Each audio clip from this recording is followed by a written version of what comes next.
जय हिंद दोस्तों, मैं शैलेश फिर से स्वागत है आप सभी का एग्जाम हैरियर पर। जैसा कि आप सभी को पता है, डेली मॉर्निंग में 5 शाम को 8 बजे आप लोग मेरे साथ डेली करंट और स्टैटिक जीके की क्लास को कवर किया करते हो।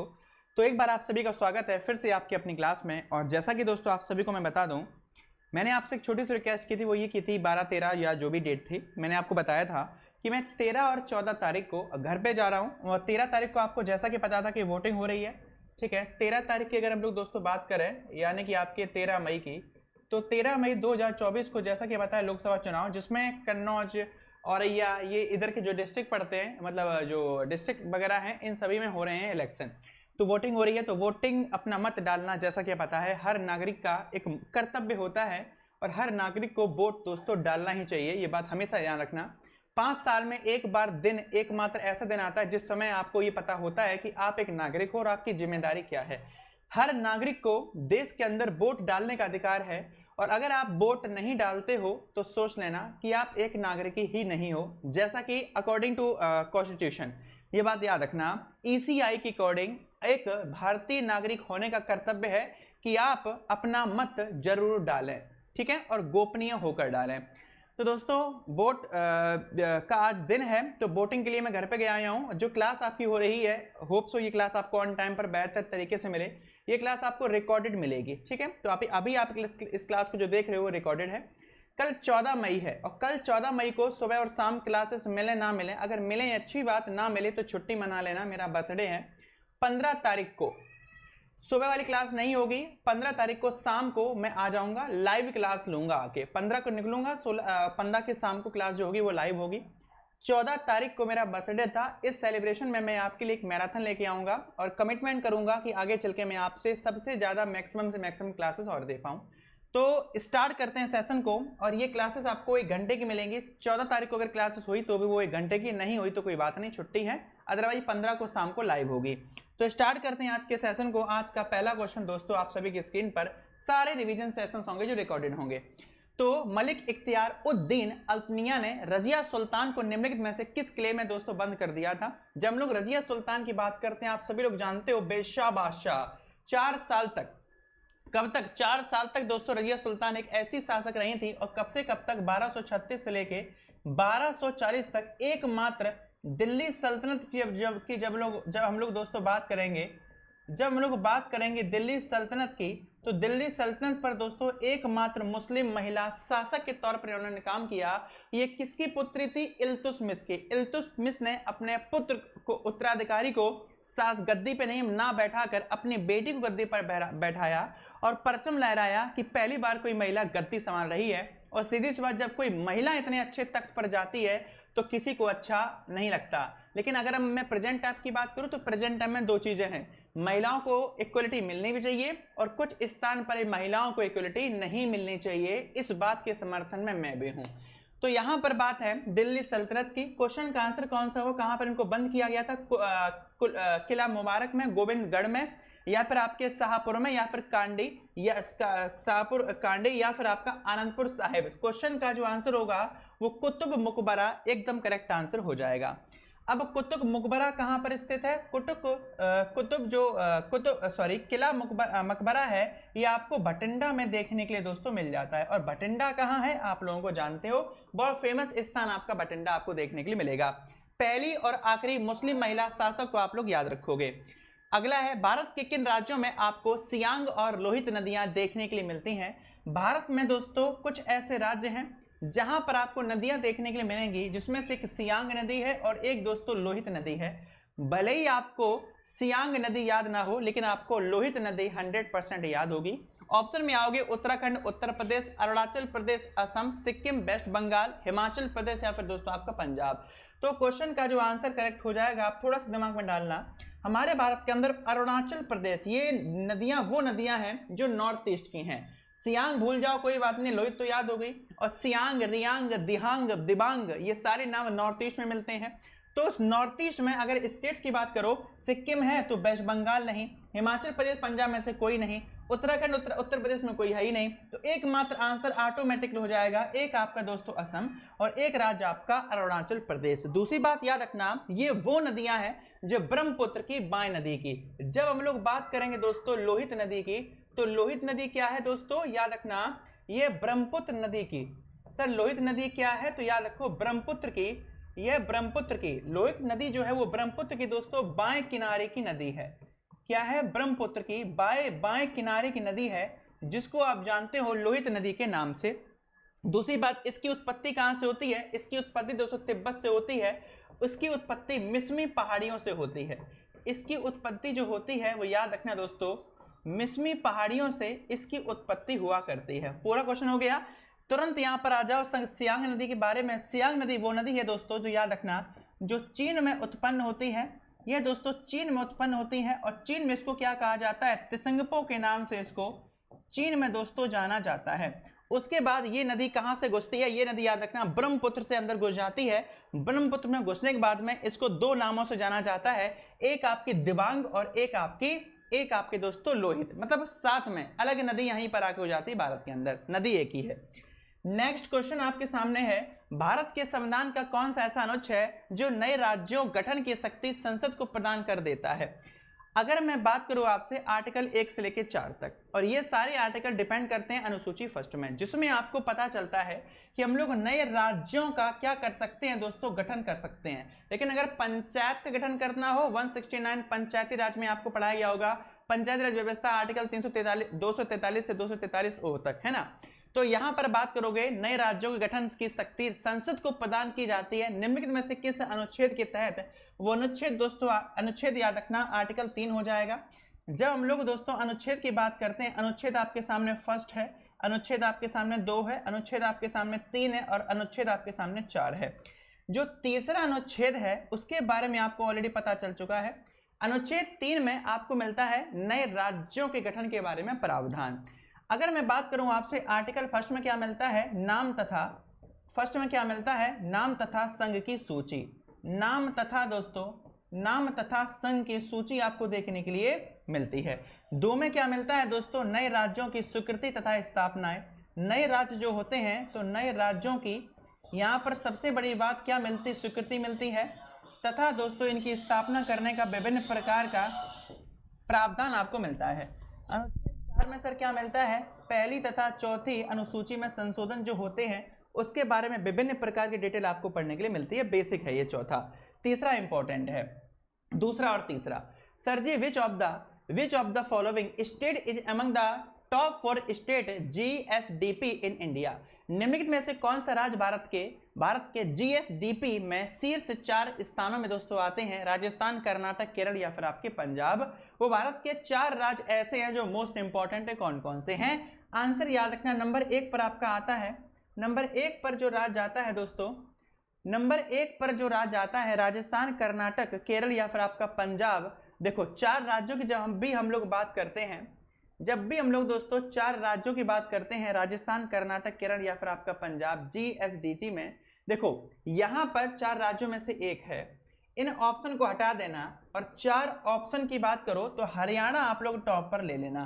हरियाणा के बाद जो आता है दोस्तों वो गुजरात आता है। गुजरात के बाद आपका दोस्तों कर्नाटक आता है। कर्नाटक के बाद जो राज्य आता है उसको आप लोग तेलंगाना के नाम से जानते हो। किस नाम से, तेलंगाना। नेक्स्ट सर जी, निंगथौजा राजवंश ने डैश की पूर्ववर्ती रियासत पर शासन किया था। किसकी रियासत पर शासन किया था, छत्तीसगढ़, मणिपुर, उड़ीसा या फिर आपके सिक्किम में।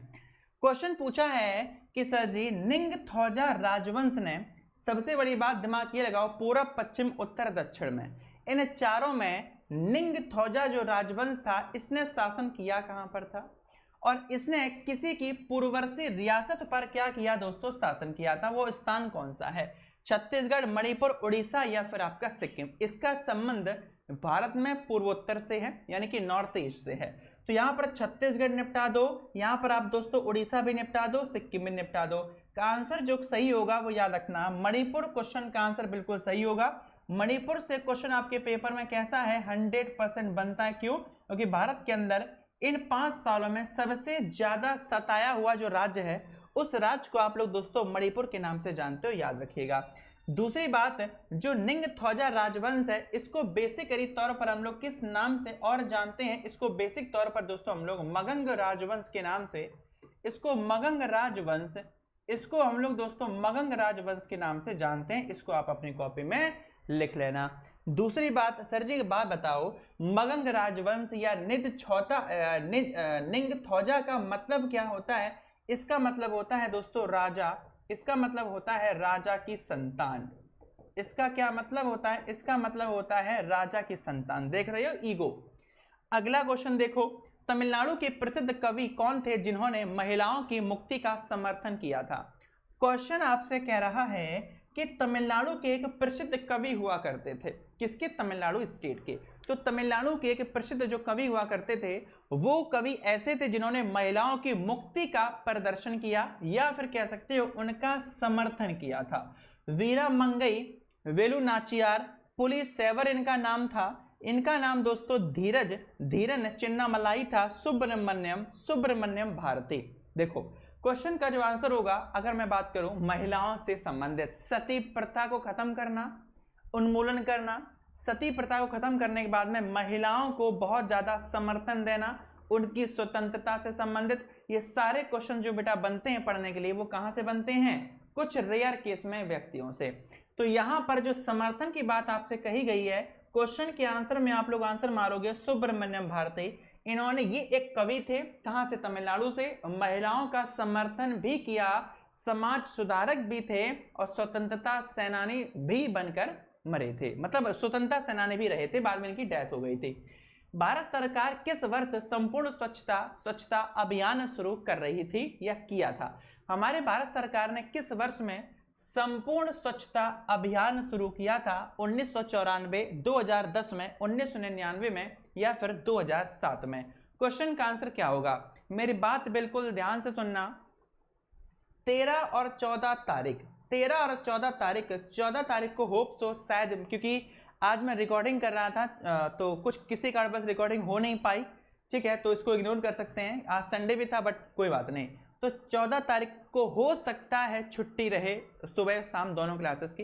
15 तारीख को जो क्लास होगी वो मैं आपकी क्लास शाम को लाइव लूंगा आकर, प्लीज इस बात पर ध्यान रखना। और 16 मई से फिर से आप मेरे साथ ऑन टाइम पर सेम क्लासेस कवर करना शुरू कर दोगे, नो डाउट, ठीक है भैया। तो कहां पर फंसे हैं हम लोग फंसे हैं क्वेश्चन पर। और क्वेश्चन कौन सा है जो फंसा रहा है? वो क्वेश्चन ये है कि भारत सरकार किस वर्ष संपूर्ण स्वच्छता अभियान, भारत सरकार ने किस वर्ष संपूर्ण स्वच्छता अभियान शुरू किया था? दोस्त 1999 में शुरू किया था। कब शुरू किया था? 1999 में शुरू किया था। ये क्वेश्चन इंपॉर्टेंट क्यों है? क्योंकि दोस्तों संपूर्ण स्वच्छता अभियान जो है जब 1999 में शुरू हुआ, चलता रहा, फिर आते हैं दोस्तों प्रधानमंत्री मोदी जी, और मोदी जी ने क्या कर दिया? इस योजना का नाम बदल दिया। इस योजना का क्या कर दिया? नाम बदल दिया। और इस योजना का नाम बदल कर क्या कर दिया? स्वच्छ भारत मिशन कर दिया। इस योजना का नाम बदलकर स्वच्छ भारत मिशन कर दिया। ये बात बिल्कुल आप लोग दोस्तों ध्यान रख सकते हो। क्लियर है? बिल्कुल ध्यान रख सकते हो। अगला क्वेश्चन ये है, निम्नलिखित में से कौन सा रात्रिचर प्राणी नहीं है? चमगादड़, खरगोश, चूहा, या फिर आपका कॉकरोच? रात्रिचर का मतलब समझते हो? जो रात्रि में अपना काम शुरू करे, जो रात्रि में मतलब खाना पीना, घूमना फिरना, ऐश मौज मड़ाना, सब कुछ रात्रि में स्टार्ट करे, उसको रात्रिचर कहते हैं। क्वेश्चन का आंसर क्या होगा? जो रात में रंगबाजी में आता है। बताइए आंसर क्वेश्चन का क्या होगा। एक बात और याद रखना जो मोस्ट इंपॉर्टेंट है दोस्तों, वो ये कि जैसे आप कभी कभी कहते हो सर जी मैं इतना पढ़ा लिखा हूं फिर भी मैं बेरोजगार हूं। एक बात हमेशा याद रखना, जो व्यक्ति सच में पढ़ा लिखा होता है वो कभी भी बेरोजगार नहीं होता है, ये बात ध्यान रखना। और जो सच में बेरोजगार है, जो सिर्फ एक ही रोना गाता है कि मैं पढ़ा लिखा हूं, बस नौकरी नहीं मिली मुझको, सरकार ने नौकरी नहीं दी, सरकार ने वैकेंसीज नहीं दी, इसलिए मेरी नौकरी नहीं लगी, सबसे बड़ा झूठ होता है दोस्तों ये उस व्यक्ति का। ठीक है, आजकल हमारे सिर्फ मैं इंडिया की बात करूंगा, विश्व की नहीं, इंडिया में पढ़े लिखे लोग ऐसे हैं दोस्तों जो आज मतलब मैं कैसे आपके सामने एक एक्सप्लेनेशन दूं आपको, मैं कैसे इस बात को मैं प्रूफ कर पाऊं, बट प्रूफ करने के लिए बस इतना काफी है कि जो हम लोग दोस्तों पढ़ाई करते हैं, इस अगर पढ़ाई का दैनिक जीवन में प्रयोग करने लगे तो हम लोग बहुत आगे जा सकते हैं। समझ रहे हो? जैसे एजुकेशन का प्रयोग जो हम लोग सीखते हैं, प्रैक्टिकल कितना करते हैं, समझ रहे हो? जैसे खेती बाड़ी में इनोवेशन किया जा सकता है, लेकिन आज करके जो पढ़े लिखे गंवार लोग हैं उनके नजर में पढ़ाई का मतलब होता है कि वो किसी ना किसी देश के राष्ट्रपति या प्रधानमंत्री बनना चाहते हैं। अगर वो प्रधानमंत्री नहीं बन पाए तो वो बेरोजगार हैं।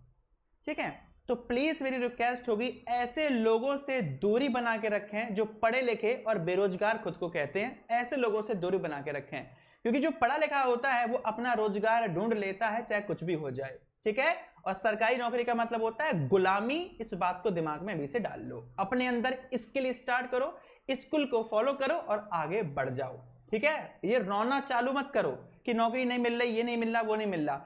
स्किल डेवलपमेंट करो। आज की दुनिया में दोस्तों याद रखना, ट्रेड का जमाना है, ट्रेड का।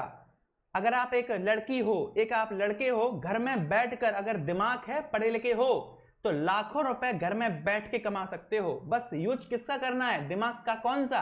जो आपने पढ़ाई में किया है। पैसा बर्बाद किया तो नहीं कर पाओगे, लिख के रख लो, रोते रहोगे जिंदगी भर। लेकिन अगर सच में की है पढ़ाई तो यूज हो जाएगा उसका। क्वेश्चन है, रात्रिचर प्राणी नहीं है, चमगादड़, खरगोश, चूहा या फिर आपका कॉकरोच। आंसर क्या होगा? देखो, चमगादड़ क्या करता है, आपने देखा होगा, रात में घूमता रहता है, मौज उड़ाता है। चमगादड़ रात्रिचर है। खरगोश क्या है? खरगोश रात्रिचर प्राणी नहीं है। B is the correct answer. Next है, हिल स्टेशन अराकू आपको किस राज्य में देखने के लिए मिलेगा? एक हिल स्टेशन है जिसका नाम दोस्तों अराकू है, जहां पर लोग जाते हैं और टूरिज्म को बढ़ावा देते हैं। क्वेश्चन का आंसर क्या होगा अकॉर्डिंग टू यू? बताओ, अराकू कहां पर आपको देखने के लिए मिलेगा? अराकू, अराकू कहां है?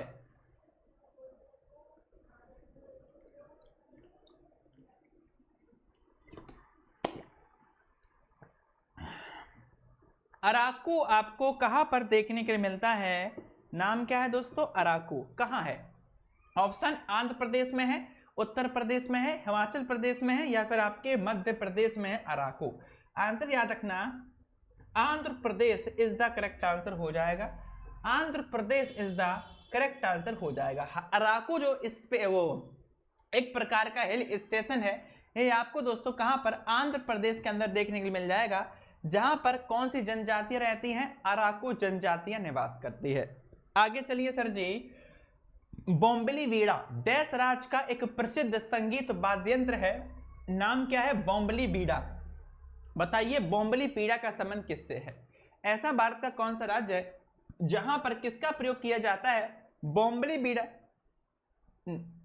बोम्बली बीड़ा नामक एक दोस्तों संगीत वाद्य यंत्र का प्रयोग किया जाता है। ऑप्शन की बात करेंगे तो दोस्तों मध्य प्रदेश है, उत्तर प्रदेश है, हिमाचल प्रदेश है या फिर आपका आंध्र प्रदेश है। बताओ क्वेश्चन का आंसर क्या होगा?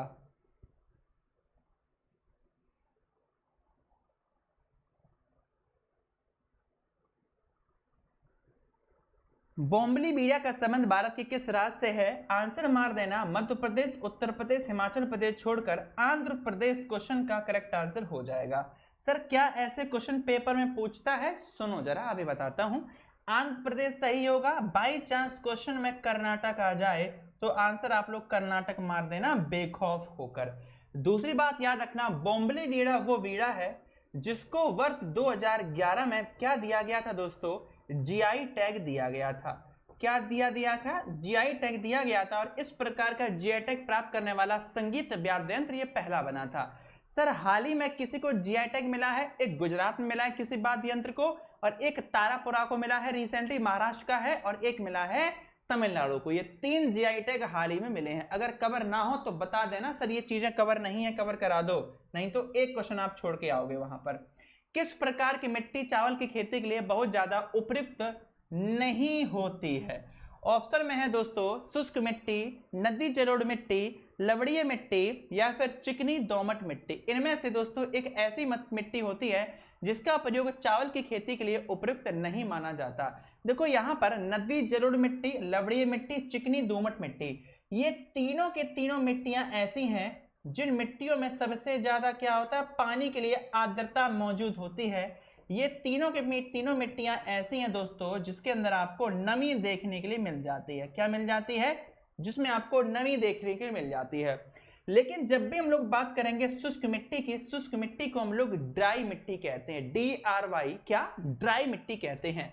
और ड्राई मिट्टी कैसी होती है? सूखी मिट्टी। आपको पता होगा जब भी हम लोग चावल का उत्पादन करते हैं, धान का उत्पादन करते हैं, तो सबसे ज्यादा हम लोगों को गीली मिट्टी का प्रयोग हमको करना चाहिए नहीं, करना ही पड़ता है। अगर गीली मिट्टी नहीं है तो हम लोगों को बहुत ज्यादा उसमें पानी की आवश्यकता होती है। तो यहां पर चावल की खेती के लिए सबसे उपयुक्त मिट्टी जो नहीं मानी जाती है उसको हम लोग दोस्तों शुष्क मिट्टी के नाम से जानते हैं। परंतु सर हमसे अगर ये कह दिया जाए चावल के लिए सबसे अच्छी मिट्टी कौन सी होती है, उसको हम लोग जलोढ़ मिट्टी के नाम से जानते हैं। मोस्ट इंपॉर्टेंट क्वेश्चन है ये। सर जी इसमें एक क्वेश्चन और मिलेगा, हाल ही में चावल से कितने क्वेश्चन इंपॉर्टेंट हैं? सबसे बड़ी बात, चावल से पेपर में 3 क्वेश्चन पूछेगा। पहला क्वेश्चन तुम्हारे पेपर में चावलों से आएगा दोस्तों, चावल के उत्पादन से। दूसरा तुम्हारे पेपर में क्वेश्चन आएगा जीआई टैग से। तीसरा क्वेश्चन तुम्हारे पेपर में आएगा, हाल ही में भारत ने कितने देशों को चावल के लिए क्या किया है, चावल के लिए मान्यता दी है आयात और निर्यात के लिए, यानी कि दोस्तों एक्सपोर्ट और इंपोर्ट के लिए, एक्सपोर्ट और इंपोर्ट के लिए भारत ने मान्यता दी है। इतनी बात याद रख पाओगे? बिल्कुल नहीं रख पाओगे, लेकिन रखनी ही पड़ेगी। अगर ऐसे नहीं तो वैसे, लेकिन रखनी ही पड़ेगी। आगे बढ़े दोस्तों, आगे बढ़िए। आगा खां पैलेस जो भारत स्वतंत्रता सेनानियों के लिए जेल के रूप में काम करता था, किस राज्य में स्थित है? आगा खां पैलेस जो भारत स्वतंत्रता सेनानियों के लिए जेल के रूप में काम करता था, जो भारत स्वतंत्रता सेनानियों के लिए जेल के रूप में काम करता था, किस राज्य में स्थित है? और आगा खां एक प्रकार का कप होता है, आगा खां एक प्रकार का कप भी होता है। इस कप का संबंध निम्नलिखित में से दोस्तों किस स्पोर्ट से है? इस कप का संबंध निम्नलिखित में से किस स्पोर्ट से है? चलिए फटाफट से करो कमेंट और बताओ क्वेश्चन का आंसर। आगा खां पैलेस जो भारत स्वतंत्रता सेनानियों के लिए जेल के रूप में दोस्तों इसका प्रयोग करता था, इसका संबंध निम्नलिखित में से किस राज्य से है? इसका संबंध आपको याद रखना है, भारतीय राज्य दोस्तों महाराष्ट्र से है। इसका संबंध किससे? महाराष्ट्र से है। सर जी आगा खां पैलेस का सबसे ज्यादा प्रयोग दोस्तों कहां पर होता है? भारत छोड़ो आंदोलन में। कहां पर? तो याद रखना दोस्तों, भारत छोड़ो आंदोलन, भारत छोड़ो जो आंदोलन हुआ था, इस आंदोलन में सबसे ज्यादा प्रयोग आगा खां पैलेस का दोस्तों किया गया था। इतनी बात सभी को आई? हाँ सर, इसको बनवाया किसने था? बाई चांस पेपर में आ जाए तो बाई चांस क्या आएगा ही आएगा। तो याद रखना दोस्तों 1892 में सुल्तान मोहम्मद शाह के द्वारा इसको सुल्तान मोहम्मद शाह के द्वारा दोस्तों, शाह के द्वारा, तथा एक व्यक्ति का नाम याद रखना दोस्तों आगा खां तृतीय, तथा आगा खां तृतीय के द्वारा इस महल को दोस्तों बनवाया गया था। उसके बाद 1969 में इसको दान में दे दिया गया।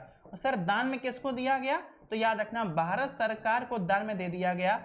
अब ये किस प्रकार का काम करता है? अब ये याद रखना भारत के अंदर टूरिज्म का काम करता है। दूसरी बात याद रखना, ये किसका निवास स्थल रह चुका है? तो महात्मा गांधी जी की पत्नी का नाम था कस्तूरबा, वो यहां पर दोस्तों रहा करती थी। आगे बढ़िए sir. Who among the following was the first Indian woman to reach the summit of Mount Everest? निम्नलिखित में से कौन माउंट एवरेस्ट के शिखर पर पहुंचने वाली पहली भारतीय महिला दोस्तों बनी थी? यहाँ पर एक क्वेश्चन कौन सा आएगा जो करंट अफेयर में है, अगर आपको पता हो? Mount Kilimanjaro. नाम क्या है दोस्तों? नाम इसका हो जाता है माउंट किलिमंजारो दोस्तों, इसका नाम है किलिमंजारो, इसका नाम है। ये इस पर चढ़ने वाली महिला का नाम दोस्तों क्या नाम था उनका? प्रियंका नटुक्की तो वो बनी थी, या क्या नाम इनका है? लुंचारी पहनकर। यार उनका नाम बताओ फटाफट से। ये लुंचारी पहनकर, याद रखना दोस्तों, लुंचारी पहनकर ये किस पे चढ़ी थी? माउंट किलिमंजारो पर लुंचारी पहनकर। और लुंचारी का संबंध, लुंचारी राष्ट्रीय पोशाक है जो हिमाचल प्रदेश की महिलाएं पहनती हैं। और इस पोशाक को पहनकर वो कौन सा डांस करती हैं? उस डांस का नाम नाटी डांस है। एसएससी जीडी 2024 में दोस्तों यह क्वेश्चन आपके पेपर में पूछा गया था। जब आगे बढ़ोगे, निम्नलिखित में से कौन माउंट एवरेस्ट के शिखर पर पहुंचने वाली पहली भारतीय महिला बनी थी? आंसर क्वेश्चन का जो आप लोगों को आ रहा होगा वो एकमात्र दोस्तों आ रहा होगा, वो आ रहा होगा आपका बछेंद्री पाल। नाम क्या था इनका? बछेंद्री पाल दोस्तों इनका नाम था। ये दोस्तों कब चढ़ी थी ये याद रखना, ऊपर डेट नहीं दी गई नहीं, तो याद रखना 23 मई 1965 को, 23 मई 1965 को बछेंद्री पाल दोस्तों चढ़ी थी। और कोई क्वेश्चन? हाँ जी सर जी। क्या? माउंट एवरेस्ट पर चढ़ने वाले पहले भारतीय का नाम बताओ। माउंट एवरेस्ट पर चढ़ने वाले प्रथम भारतीय का नाम बताओ। लेकिन यहाँ पर बात किसकी हो रही है? यहाँ पर बात दोस्तों अब मेल की हो रही है। किसी मेल का नाम बताइए। तो याद रखना अवतार एस, उनका सर नाम क्या है? तो लिखोगे अवतार एस, अवतार एस सीमा दोस्तों इनका नाम था। याद रखोगे ये बात कब की है? 1965 की आप लोग ये बात रखोगे। अगला क्वेश्चन तुम्हारे पेपर में पूछेगा दोस्तों, माउंट एवरेस्ट पर दो बार कोई चढ़ा है, इसका नाम बताइए। 1993 की दोस्तों ये बात है और उनका नाम आपको पता होगा संतोष यादव। नाम क्या था? संतोष यादव। दूसरी बात याद रखना दोस्तों, पहली विकलांग महिला, पेपर में आ जाए पहली विकलांग महिला का नाम, तो आंसर याद रखना 2013 में माउंट एवरेस्ट पर चढ़ने वाली अरुणिमा, इनका नाम क्या था? अरुणिमा सिन्हा दोस्तों इनका, अरुणिमा सिन्हा इनका नाम था। क्या नाम था? अरुणिमा सिन्हा, आपको इनका नाम याद रखना है। तो अरुणिमा सिन्हा ने क्या किया था? पहली विकलांग महिला ये बनी थी चढ़ने वाली माउंट एवरेस्ट पर। नेक्स्ट है, वित्त विधेयक को इसके आरंभ होने के कितने दिनों के भीतर संसद द्वारा पारित किया जाना चाहिए? बात किसकी हो रही है? बात हो रही है वित्त विधेयक की। वित्त विधेयक कब धन विधेयक बनता है? वित्त विधेयक का आर्टिकल कौन सा है? धन विधेयक का आर्टिकल कौन सा है? इसी टाइम पर डेली में आपको 8 PM पर दोस्तों स्टैटिक जीके पढ़ाता हूं, जैसा कि आपको पता है। और इस स्टैटिक जीके में आप मेरे साथ तबीयत से ठीक बहुत डिटेल में पढ़ाई किया करते हो, चाहे एग्जाम भारत के किसी भी कोने का हो, जैसा कि आप लोगों को पता है। ऑफ कोर्स पता हो, है ना ये बात? ठीक है सर। इसके साथ में दोस्त एक बात मैं आपको मोस्ट इंपोर्टेंट बता दूं, आज का दिन, आज की तारीख क्या है? 13 मई। और 13 मई के जिस क्लास को आप अभी देख रहे हो, ये क्लास आपके साथ रिकॉर्डेड चल रही है। कैसी है? रिकॉर्डेड। ठीक है, मैं जो भी बोलता हूं मैं कभी भी ये नहीं कहता मतलब चोरी चुपचाप रिकॉर्ड कर दो, बच्चों को बताओ मत। बच्चे सोच रहे हो सर लाइव ले रहे हैं, मैं धोखा नहीं देना चाहता, इसलिए पहले बोल दे रहा हूँ ये क्लास रिकॉर्डेड है। आज 13 तारीख है, कल दोस्तों 14 मई की डेट है। कल क्या है? कल आपके 14 मई की डेट है। तो 14 मई में मेरी रिक्वेस्ट आपसे होगी, अगर क्लासेस में रिकॉर्ड कर पाया 14 को तो आपको रिकॉर्डेड क्लास मिल जाएगी। अगर मैं 14 मई क्लास रिकॉर्ड नहीं कर पाया तो आपकी छुट्टी रहेगी 14 को। ये सोच लेना मेरा बर्थडे था, वैसे ही 14 को मेरा बर्थडे है, तो क्लास आपको रिकॉर्डेड मिल जाएगी। अगर नहीं मिले तो छुट्टी मना लेना। 15 तारीख को मैं सुबह घर से निकलूंगा और 15 तारीख की शाम वाली क्लास आपके पास लाइव लूंगा, अगर ध्यान रखना। ठीक है, प्लीज इस बात पे थोड़ा गौर फरमाइएगा ताकि हर बच्चे को पता हो कि क्लास क्यों नहीं हुई। आंसर, वित्त विधेयक को इसके आरंभ होने के कितने दिनों के भीतर संसद द्वारा पारित किया जाना चाहिए? क्वेश्चन का आंसर इसमें दोस्तों 75 डेज आता है। कितना आता है? 75 दिन दोस्तों टारगेट आता है, ये बात ध्यान रखना। ठीक है, और सबसे पहले कहां पर? लोकसभा में, फिर धीरे धीरे कहां पर?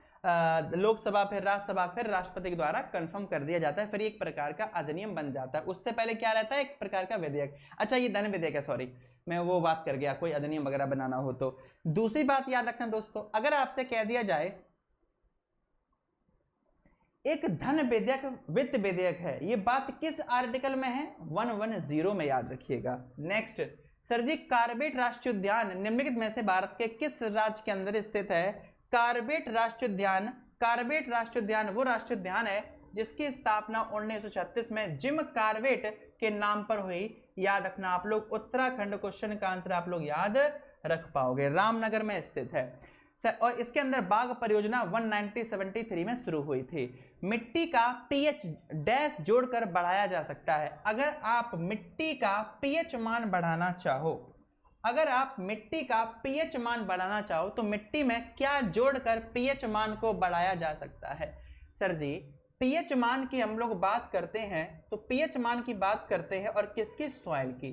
तो बेसिक तौर पर मिट्टी का जो पीएच मान होता है वो दोस्तों आपको देखने के लिए मिलेगा 114 के बीच में, 1 से लेके 14 के बीच में नॉर्मल तरीके से आपको किताबों में देखने को मिलता है, लेकिन तटस्थ मान पूछ दिया जाए जिसको माना जा सकता है, तटस्थ मान आपको 7 याद रखना है। कितना? 7 याद रखना है।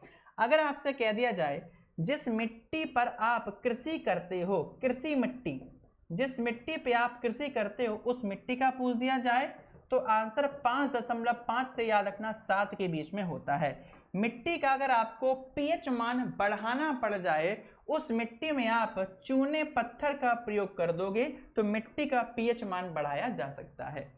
हथनी कुंड बांध निम्नलिखित में से किस नदी पर बनाया गया है? नाम इसका है हथनी कुंड, एक प्रकार का डैम है। तो हथनी कुंड जो डैम है, हथनी कुंड जो डैम है वो भारत के किस राज्य से रिलेटेड है? क्या बात हो रही है यहाँ पर? यहाँ पर दोस्तों, यहाँ पर बात हो रही है हथनी कुंड की। यहाँ पर बात हो रही है किस चीज की? हथनी कुंड।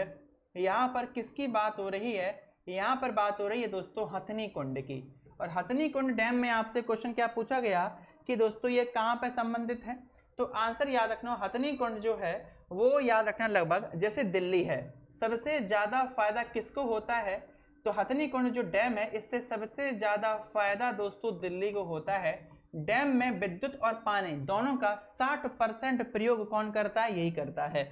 आंसर कौन सा हो जाएगा? दिल्ली के पास कौन सी नदी है या दिल्ली किस नदी के किनारे? आंसर यमुना। तो क्वेश्चन का आंसर भी आप लोग दोस्तों यमुना कर दोगे।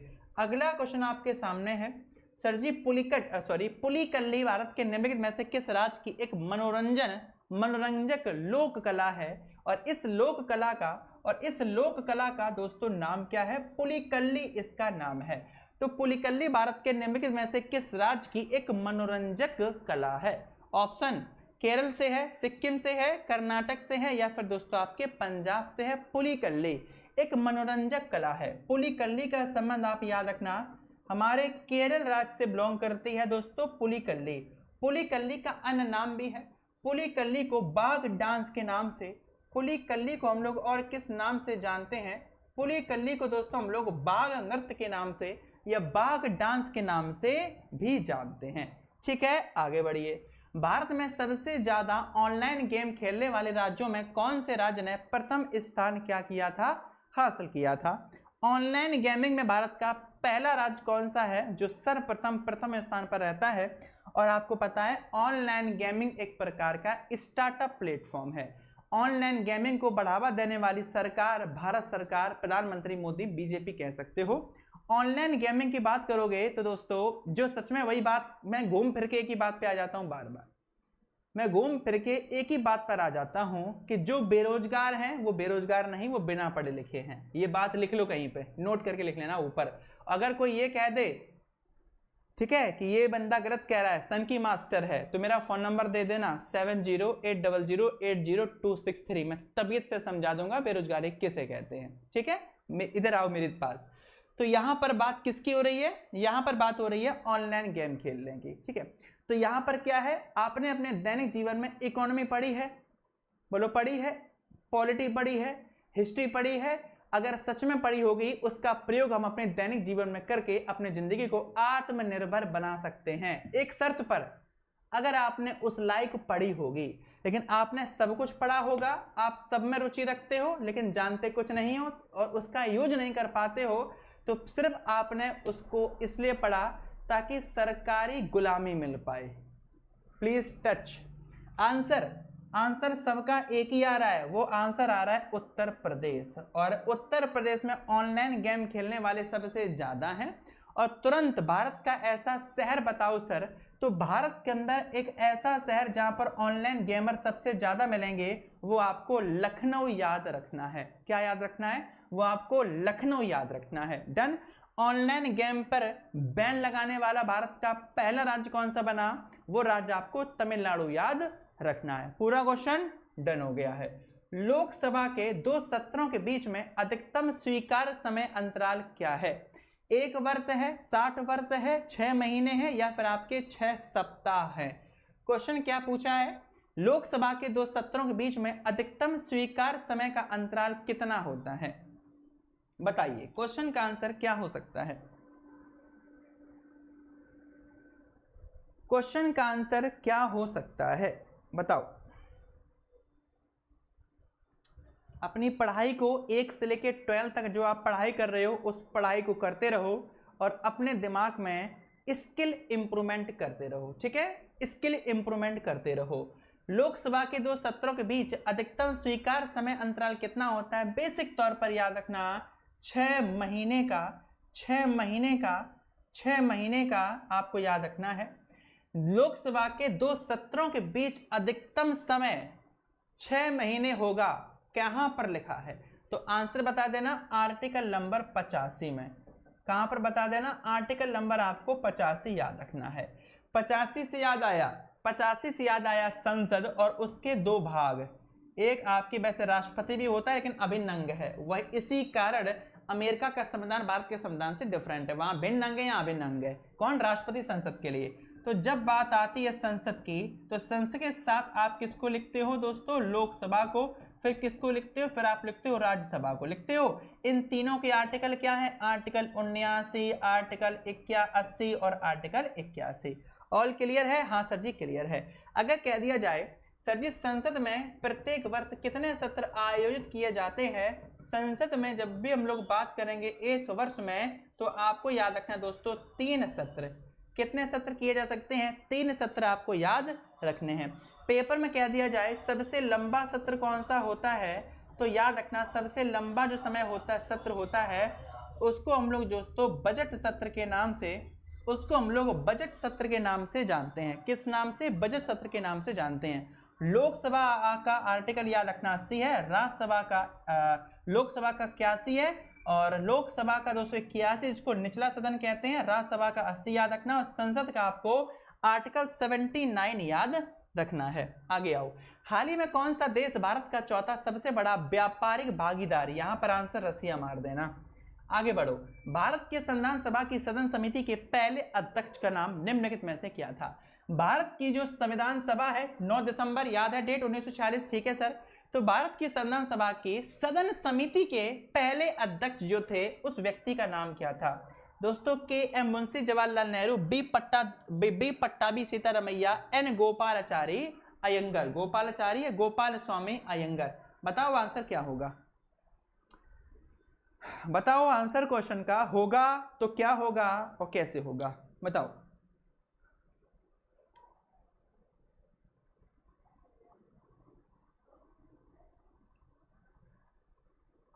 बताओ दोस्तों क्वेश्चन का आंसर अकॉर्डिंग टू यू क्या हो सकता है?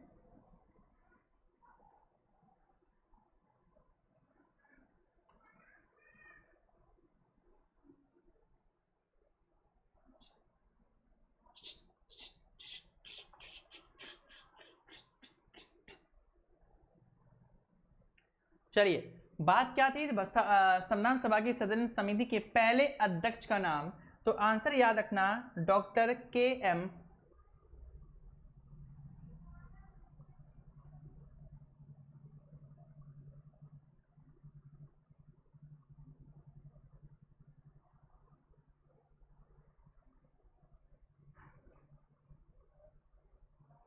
संविधान सभा की सदन समिति के पहले अध्यक्ष कौन थे? यार मुझे कंफ्यूजन हो रही है इस क्वेश्चन में। First chairman of the house committee of the constituent assembly of India.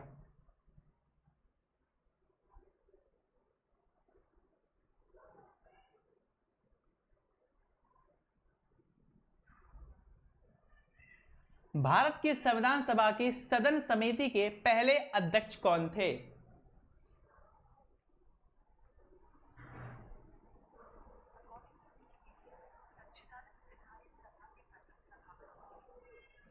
Question का आंसर चलो देखो, अगर मैं बात करूं क्वेश्चन के आंसर की, तो आंसर याद रखना के.एम. मुंशी, जवाहरलाल नेहरू, पट्टाभी हटा दो, गोला स्वामी भी हटा दो।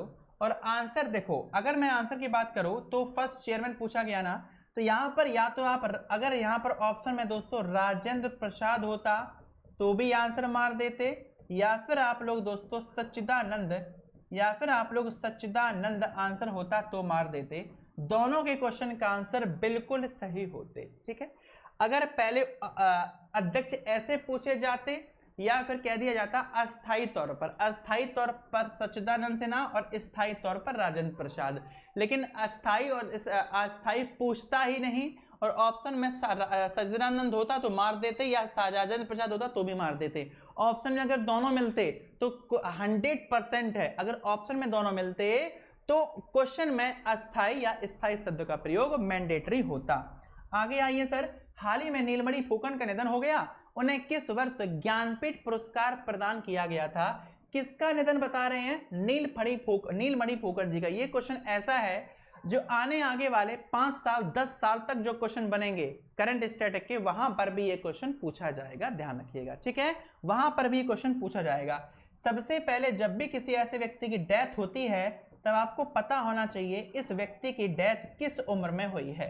अब यहाँ पर मोस्ट इंपॉर्टेंट क्वेश्चन, बहुत से जगह पर आपको ये मरने वाले क्वेश्चन नहीं पढ़ाए जाते। किसी की डेथ हुई तो किस वर्ष की उम्र में हुई, क्यों? उनका कंटेंट अपडेटेड नहीं है। जब कंटेंट आपको अपडेटेड पढ़ाया जाता है, एग्जाम ओरिएंटेड पढ़ाया जाता है, तब आपको ये सारी चीजें देखने के लिए मिलती हैं कि क्वेश्चन अब अपडेट हो चुके हैं, पेपर में पूछता है इनका निधन हुआ तो किस उम्र में हुआ, ध्यान रखिएगा। इनका उम्र दोस्तों 89 वर्ष में हुआ। इनका संबंध किस भाषा से था? ये असम के रहने वाले थे और इनका संबंध दोस्तों असमिया भाषा से था। इस व्यक्ति को 1990 में एक पुरस्कार मिला था, जिस पुरस्कार का नाम है दोस्तों पद्मश्री पुरस्कार। क्या नाम है? पद्मश्री पुरस्कार। नीलमणि फुकन को दोस्तों क्या मिला था? नीलमणि फुकन को ज्ञानपीठ पुरस्कार प्राप्त हुआ था। इनको 2021 में ज्ञानपीठ पुरस्कार दोस्तों प्रदान किया गया था। नीलमणि फुकन, फिर दामोदर मौजो, फिर मिला है गुलजार, फिर मिला है भट्टाचार्य जी को, फिर मिला है भट्टाचार्य जी को संस्कृत में, फिर मिला है हाल ही में गुलजार जी को 58वां, और गुलजार जी को मिला है उर्दू में, और भट्टाचार्य जी को मिला है, भद्राचार्य जी को मिला है संस्कृत में, और संस्कृत में प्राप्त करने वाले द्वितीय भारतीय बने हैं। सर जी, सिजु पक्षी अभ्यारण्य भारत के किस राज्य के अंदर स्थित है? आंसर याद रखना दोस्तों, ये आपको मेघालय में, मेघालय का सबसे पुराना वाइल्ड लाइफ सेंचुरी है, यह सबसे पुराना दोस्तों बर्ड सेंचुरी है। गौतमी पुत्र सतकीर्ण एक डैश शासक थे, नाम क्या है? गौतमी पुत्र, इनका नाम था दोस्तों सातकर्णी। एक कैसे शासक थे? ये डैश वंश के 23वें शासक थे। बताओ किस वंश के? ये डैश वंश के दोस्तों 23वें शासक थे। यह डैश वंश के 23वें शासक थे। डैश वंश का मतलब क्या होता है? मौर्य होता है, पूर्वी गंगा होता है, पार्थेन होता है, या आंसर सातवाहन कर दोगे। क्वेश्चन का आंसर आप लोग दोस्तों सातवाहन मार देना। और एक बात और लिखिए, क्या ये सब कुछ हम लोगों को कहां पर देखने के लिए मिलता है? हिस्ट्री में आप जो भी पढ़ते हो वो तुक्का नहीं होता। कभी कभी हम लोग पूछते हैं यार हिस्ट्री में जाकर कौन देख के आया कि ये कौन थे? नहीं देख के आए ना, कैसे पता चलता है? शिलालेखों से। तो सर हम लोगों को गौतमीपुत्र सतकर्णी के बारे में ये कहां पता चलता है कि ये सातवाहन के 23वें शासक थे? इनका अभिलेख कौन सा है? तो इनका जो अभिलेख है उस अभिलेख को याद रखना, नासिक अभिलेख। मोस्ट इंपॉर्टेंट क्वेश्चन है, याद रखना दोस्तों, नासिक। कौन से अभिलेख में ये बात हम लोगों को पता चलती है? उस अभिलेख को हम लोग नासिक अभिलेख के नाम से जानते हैं। सर आगे बढ़िए, किसे न्यूट्रॉन की खोज का श्रेय दिया जाता है? ऐसा कौन सा व्यक्ति जिसको न्यूट्रॉन की खोज, सबसे छोटा क्वेश्चन, जे चैडविक याद रखना। और डेट कौन सी याद रखोगे? 1931 डेट भी आपको याद रखनी पड़ेगी। आगे आओ, नीति आयोग की ताजा रिपोर्ट के अनुसार कौन सा राज्य भारत का सबसे गरीब राज्य बन चुका है? भारत के अंदर गरीबी आयाम सूचकांक जारी कौन करता है? आंसर याद रखोगे, नीति आयोग जारी करती है। दूसरी बात याद रखना, नीति आयोग और प्लानिंग कमीशन में सबसे बड़ा अंतर, तो याद रखना कि प्लानिंग कमीशन वित्त का आवंटन भी करता था, लेकिन नीति आयोग सिर्फ नीतियों को फॉलो करता है, या नीतियों को इंप्लीमेंट करता है, नीतियों को जारी करता है, परंतु बजट का आवंटन नहीं करता। क्वेश्चन का आंसर, ताजा रिपोर्ट के अनुसार भारत का सबसे गरीब राज्य जो है उसको हम लोग बिहार के नाम से जानते हैं। बिहार के बाद भारत का गरीब राज्य फिर आ जाओ झारखंड, मध्य प्रदेश, उत्तर प्रदेश, फिर आ जाओ आपके छत्तीसगढ़ के अंदर। बात आती है गरीबी की। किसकी गरीबी की? वो भी उत्तर प्रदेश में गरीबी सबसे ज्यादा थी, है और आगे भी रहेगी। क्यों? बात उत्तर प्रदेश की है, फिर तो रहने वाली है, और उत्तर प्रदेश की ऐसी तमाम कंडीशंस हैं। आगे बढ़ जाइए, उत्तर प्रदेश में, मतलब क्या बताऊं यार, मैं फिर उस मुद्दे पे वापस आ जाऊंगा। स्टैच्यू ऑफ प्रॉपर्टी को किस शहर में स्थापित किया गया है? बात किसकी हो रही है? स्टैच्यू ऑफ प्रॉस्पेरिटी, समृद्धि की मूर्त स्टैच्यू ऑफ प्रॉस्पेरिटी को किस शहर में स्थापित किया गया है? मुंबई, बेंगलोर, चेन्नई या फिर आपके अहमदाबाद के अंदर? स्टैच्यू ऑफ यूनिटी नहीं है ये, स्टैच्यू ऑफ विश्वास स्वरूपम नहीं है ये, स्टैच्यू ऑफ प्रॉस्पेरिटी है। तो स्टैच्यू ऑफ प्रॉस्पेरिटी जो है इसको किस शहर में स्थापित किया गया है? आंसर एकमात्र कर दो, क्या कर दोगे? इसका संबंध कोम्पेगोंडा से है। कोम्पेगोंडा वो व्यक्ति है जिनको बेंगलोर की स्थापना का श्रेय दिया जाता है। क्वेश्चन का आंसर बेझिझक क्या कर दोगे? तो फिर तो ये बेंगलोर के अंदर स्थित होगी, बिल्कुल स्थित है। कोम्पेगोंडा का अगला नाम नाद प्रभु, उनको नाद प्रभु के नाम से भी जानते थे। मंदिर की वास्तुकला के संदर्भ में मंदिर का सबसे महत्वपूर्ण हिस्सा कौन सा होता है? किसी भी मंदिर का एक महत्वपूर्ण हिस्सा कौन सा होता है? हमारे भारत के अंदर बहुत से लड़के और लड़कियों की शादी मंदिरों में करा दी जाती है। मंदिरों में जो शादी कराई जाती है, बहुत से लोग खुश होते हैं कि मेरी मंदिर में शादी हो गई, और मंदिर के सामने पंडित जी क्या पढ़ते हैं? मंत्र पढ़ते हैं, मालाएं डलवाते हैं, आशीर्वाद देते हैं, पैसा रखते हैं और निपटा देते हैं। दोस्तों याद रखना, किसी भी लड़के और लड़की की शादी अगर मंदिर में होती है और मंदिर के बिना गर्भगृह में जाए और मंदिर में शादी को मान्यता दे दी जाए, वो शादी नहीं होती है, वो अवैध शादी मानी जाती है। लेकिन वही बात है, कौन किसको पता है? सब पढ़े लिखे हैं ना, तो वही बात आ जाती है। मंदिर में शादी का मतलब है कि आप मंदिर के गर्भगृह तक गए हैं, ध्यान रखिएगा। और गर्भगृह में जाना आसान काम नहीं होता है। क्वेश्चन का आंसर सर इसमें क्या होगा? इसमें भी आंसर जो होगा वो दोस्तों गर्भगृह क्वेश्चन का सही आंसर हो जाएगा। ठीक है भैया, अगर आपको गर्भगृह की बात कर दी जाए बाई चांस कि सर जी एक बात बताओ, गर्भगृह किन किन मंदिरों में देखने के लिए मिलते हैं? सबसे बड़ी बात, हिंदू तो आप आंसर मार ही देना, साथ साथ में दोस्तों जो जैन मंदिर होते हैं वहां पर भी आपको गर्भगृह देखने के लिए मिल जाएगा। गर्भगृह का संबंध सबसे ज्यादा किस शैली से है? गर्भगृह का संबंध सबसे ज्यादा आपको द्रविड़ शैली से देखने के लिए सर मिल जाता है। पीएच स्केल का उदासीन मान क्या होता है? पीएच स्केल का उदासीन मान 14 के, अरे क्वेश्चन थोड़ा टफ पूछ दिया यहाँ पर, क्यों? क्योंकि ये क्वेश्चन लॉजिकल है। क्वेश्चन का आंसर सबको पता होगा, मुझे पता है, लेकिन गलत कैसे करोगे? ऑप्शन ही ऐसे हैं, या तो 14 के बराबर, 7 से कम, 7 के बराबर, 7 से ऊपर। बहुत ही डिफरेंट क्वेश्चन आपसे पूछा है। उदासीन मान दोस्तों आपसे पूछा गया 1 से 14 तक सबको पता है। 14 के बराबर एक ऑप्शन है, या तो 7 के बराबर, या तो 7 से कम, या तो 7 से ज्यादा। आंसर क्वेश्चन का क्या होगा? आंसर क्वेश्चन का दोस्तों क्या होगा?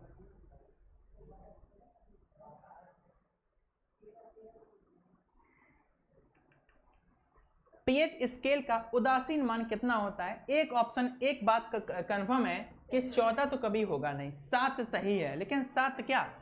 7 के बराबर, 7 से कम या 7 से ज्यादा? हमेशा बेसिक बात याद रखना, 7 के बराबर होता है। अभी कभी भी आपसे पूछा जाए कि सर एक बात बताओ, पीएच जो स्केल होता है, कभी भी आपके पेपर में आए कि सर पीएच जो स्केल होता है इसकी खोज दोस्तों किसने की थी? पीएच की खोज किसने की थी? तो पीएच की खोज करने वाले जो वैज्ञानिक थे उनका नाम सोरेन, उनका नाम सोरेन सेन था। सर पीएच का फुल फॉर्म क्या होता है? तो बेटा पीएच का फुल फॉर्म होता है पावर ऑफ हाइड्रोजन। पीएच का सर फुल फॉर्म क्या होता है? पीएच का full form power of hydrogen होता है। क्या? Power of hydrogen. चाय और कॉफी डैश मिट्टी में उगाई जाती है। दोस्तों चाय और कॉफी का जो उत्पादन होता है उसका उत्पादन किस मिट्टी में होता है? शुष्क मिट्टी में, काली मिट्टी में, जलोढ़ मिट्टी में, या फिर लैटेराइट मिट्टी में? देखो जब भी ऑप्शन ज्यादा मिट्टी हुए आए और क्वेश्चन आपसे पूछा जाए इसका उत्पादन किस मिट्टी में, तो देखो इनका उत्पादन सारी मिट्टी में हो सकता है, किसी भी चीज का उत्पादन किसी भी मिट्टी में हो सकता है, लेकिन हमेशा याद रखना पेपर में हमेशा ज्यादा का क्वेश्चन आता है। ठीक है, जैसे आपने इंग्लिश ग्रामर में अगर इंग्लिश पढ़ी होगी तो आपको बताया जाता होगा कि कोई भी न्यूज़पेपर हमेशा प्रेजेंट टेंस में बनता है, पता है, इसी बेस पर हमेशा याद रखना जो अखबार होता है, इंग्लिश अखबार, हिंदी ले लो, उसकी जो हेडलाइंस होती हैं सारी प्रेजेंट में होती हैं। और अगर इंग्लिश ग्रामर में या अगर एसएससी के किसी भी एग्जाम, एसएससी और बैंकिंग के किसी भी एग्जाम को क्वालिफाई करना है तो एक काम करना चालू कर दो, क्या, इंग्लिश के जो पेपर्स होते हैं इसमें बड़े आर्टिकल पढ़ना चालू कर दो, क्वेश्चन फंस जाएगा। ठीक, चलिए, कॉफी, चाय और कॉफी डैश मिट्टी में उगाई जाती है, तो शुष्क काली जलोढ़ निपटाकर आंसर कर देना लेटेराइट मिट्टी। पुलिकल्ली भारत के निम्नलिखित राज्यों में से एक मनोरंजक लोक कला है का संबंध किस राज्य से है? पुलिकली, पुलिकली, ये दोबारा क्वेश्चन आ गया, आंसर याद रखना रिलेटेड टू केरला। नेक्स्ट, अब आ जाओ, हाँ वही तो मैंने सोचा शायद दोबारा वही लाइन आ गई। कौन अलाउद्दीन खिलजी का दरबारी कवि था जिसने प्रसिद्ध कविता हस्त बिहिस्त लिखी थी? बात यह है, कौन अलाउद्दीन खिलजी का दरबारी कवि था जिसने एक प्रसिद्ध कविता लिखी थी? इस प्रसिद्ध कविता का नाम था हस्त बिहिस्त। हस्त बिहिस्त कविता किसने लिखी थी जो अलाउद्दीन खिलजी का दरबारी कवि था? हरिशैन, चंद बरदाई, अमीर खुसरो, आगा हसन अमानत। अच्छा क्वेश्चन है, चलिए,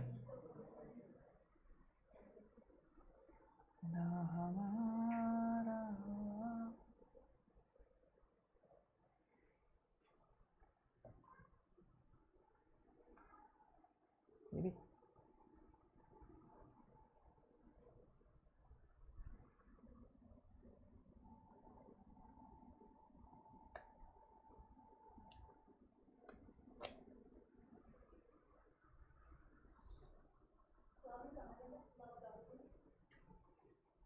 चलिए, तो कहां पे हम लोग अटके हुए?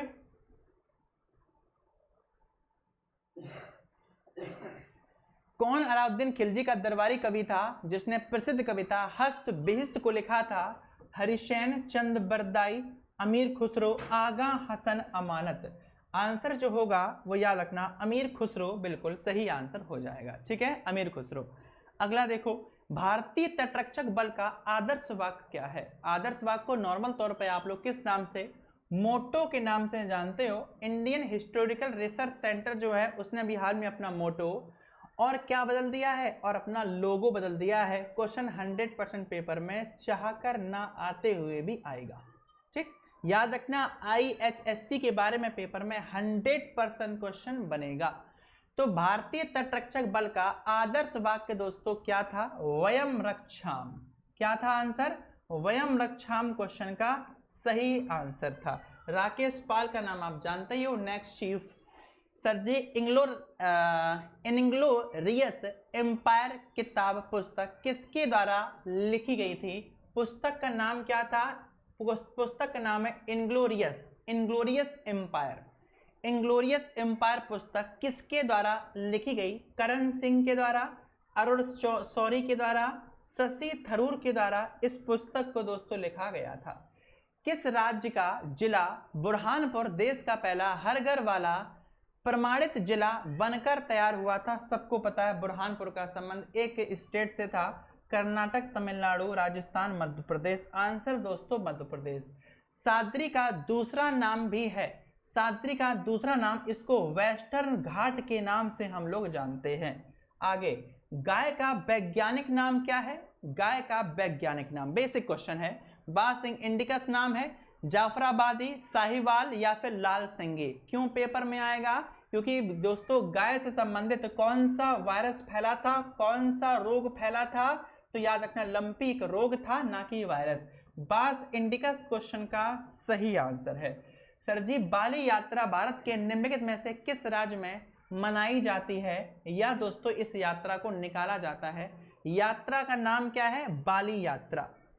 यात्रा का नाम क्या है? बाली यात्रा इसका नाम है। तो बारी यात्रा भारत के निम्नलिखित में से किस राज्य से निकाली जाती है? उड़ीसा हटा दो, आंसर केरल हटा दो, आंसर याद रखना उड़ीसा राज्य से संबंधित है। अगला देखिए क्वेश्चन, शेर शाह सूरी द्वारा शुरू किए गए चांदी के सिक्के को क्या कहा जाता था? जब शेर शाह सूरी ने चांदी के सिक्के अपने शासन काल में स्टार्ट किए थे उस समय इनको क्या कहा जाता था? दोस्तों जैसा कि मैंने आपसे कहा था, हिस्ट्री, पॉलिटी और जियोग्राफी इन तीनों की एक एक मैराथन या इन तीनों को मैं एक बार में ख़त्म करना चाहता हूं आप लोगों के लिए, इन तीनों को, लेकिन बस उसमें मुझे थोड़ा सा टाइम चाहिए प्रेजेंटेशन बनाने में, ठीक है? तो परेशान मत होना, हम लोग बहुत जल्दी इस पर काम कर रहे हैं, बहुत जल्दी आपके सामने चीज़ें होंगी। तो शेर शाह सूरी द्वारा शुरू किए गए चांदी के सिक्कों को उस टाइम पर क्या कहा जाता था? टका, आंसर याद रखना रुपया कहा जाता था। दक्षिणम ज्योतिर्लिंग मंदिर किस भारतीय राज्य में स्थित है? दक्षिणम, बात हो रही है दक्षिणम की। आंसर क्वेश्चन का क्या होगा कि सर जी दक्षिणतम ज्योतिर्लिंग मंदिर किस भारतीय राज्य में स्थित है? ज्योतिर्लिंग मंदिर भारत के अंदर आपको 12 देखने के लिए मिलेंगे, इसमें से आपसे दक्षिणतम पूछा गया है।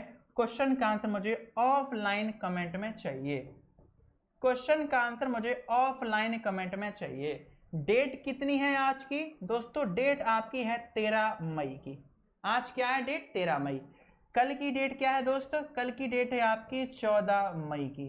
शायद कल 14 मई को ये क्लास आपको देखने के लिए ना मिले, प्लीज इस बात पर फोकस करो।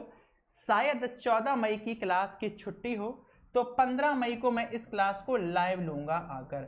अगर 14 मई क्लास हुई तो रिकॉर्डेड होगी, अगर 14 मई को क्लास हुई तो रिकॉर्डेड हो गई, नहीं तो क्लास 15 को होगी और 15 को लाइव होगी। क्लियर है? Please focus on it. और इस क्वेश्चन का आंसर मैं आपको 15 तारीख क्लास में कमेंट में दिखाऊंगा।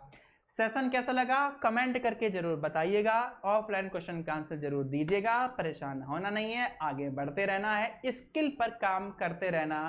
अभी थोड़ा कड़वा लगेगा लेकिन बाद में यही जिंदगी काटने के लिए बराबर होगा।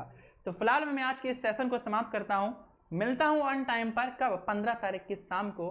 कल छुट्टी हो सकती है, अगर हुई तो सही और ना हुई तो क्लास लाइव नहीं रिकॉर्डेड होगी, नहीं तो 15 तारीख को लाइव हम लोग मिलेंगे इसी क्लास में। तब तक के लिए आप सभी को तहे दिल से जय हिंद, जय भारत, वंदे मातरम, इंकलाब जिंदाबाद। Thank you so much.